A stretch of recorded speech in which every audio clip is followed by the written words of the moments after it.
नमस्कार दोस्तों आज हम बात करने वाले हैं 1991 के एलपीजी रिफॉर्म्स।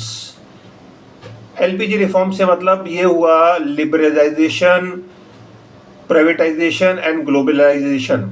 ये रिफॉर्म्स उस टाइम की जो एक गवर्नमेंट थी पीवी नरसिम्हा राव की, जिसमें doctor Manmohan Singh finance minister थे, तो उस टाइम इनिशिएट हुआ था।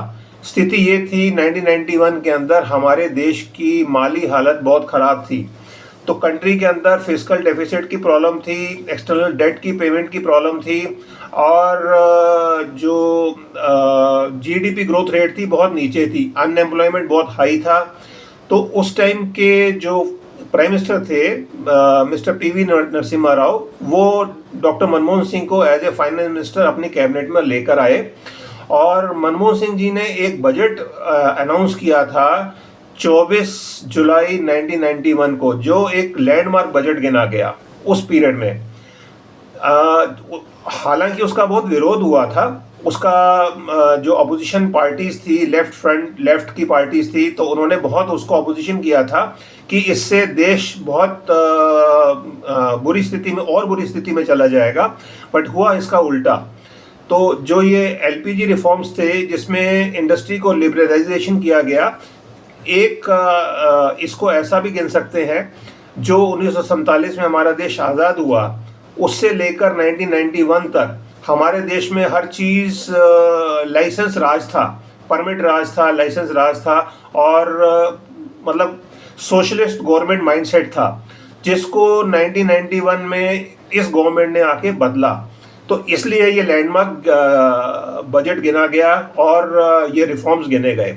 तो एलपीजी के अंदर लिबरलाइजेशन जब हुआ, तो इंडस्ट्री के अंदर कोई लाइसेंस राज नहीं था, परमिट राज नहीं था। आपको अपनी इंडस्ट्री को एक्सपेंड करना है, ब्रांचेस खोलनी है, कैपेसिटी इंक्रीज करनी है, तो उसके लिए कोई मतलब जो लाल फीताशाही थी वो कम कर दी गई। इसके बाद अगले में प्राइवेटाइजेशन में, अगर आप अपनी इंडस्ट्री को प्राइवेटाइज करना चाह रहे हैं या उसको और एक्सपेंड करना चाह रहे हैं, अपना इक्विटी डाइल्यूशन करना चाहते हैं, तो उसके लिए पहले गवर्नमेंट से हर चीज़ में परमिशन लेनी पड़ती थी। इनको लूजन किया गया, जिससे इंडस्ट्री में जो एक्सपेंड करने के लिए स्टॉक एक्सचेंज में या प्राइवेट इक्विटी में उसमें छूट मिली। थर्ड पॉइंट ग्लोबलाइजेशन का। तो ग्लोबलाइजेशन में उस टाइम पर मतलब हमारी कंट्री की जो भी कंपनीज थी, वो फॉरेन में जाकर बिजनेस करने में बहुत हिचकती थी, क्योंकि उसके लिए बहुत स्ट्रिक्ट कानून थे। उनमें छूट दी गई, फॉरेन करेंसी को डिवैल्यूएट किया गया। इस बजट के अंदर जो 1991 में जुलाई में बजट पेश किया गया था, इसके अंदर एक ही दिन में रुपी को 19% डिवैल्यूएट किया गया as compared to US dollar, जिससे एक्सपोर्ट्स अट्रैक्टिव हो गए और इंपोर्ट्स महंगे हो गए।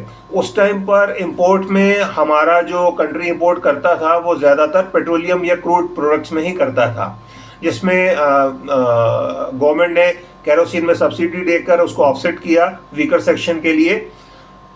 फर्टिलाइज़र में जो सब्सिडी जाती थी उसको कम किया। तो जहाँ जहाँ गवर्नमेंट का जो पैसा ज़्यादा वेस्ट होता था, उसको कंट्रोल किया गया, और उसी का जो नतीजा है कि आज हम बड़े बड़े जायंट्स देखते हैं, ICICI bank, HDFC bank, Infosys, ये सब उस टाइम की उसी टाइम एग्जिस्टेंस में आई। तो इस वजह से जो आज हम हमारी इकोनॉमी को हम बहुत अच्छा देखते हैं कि हमारा टैक्स रेवेन्यू कलेक्शन और जीडीपी ग्रोथ रेट हमारी वर्ल्ड में सबसे अच्छी है आज की तारीख में, तो ये उस सरकार की देन है। फाउंडेशन उसी टाइम की रखी गई थी 1991 में। तो इसके बारे में विस्तार से और आगे चर्चा करेंगे।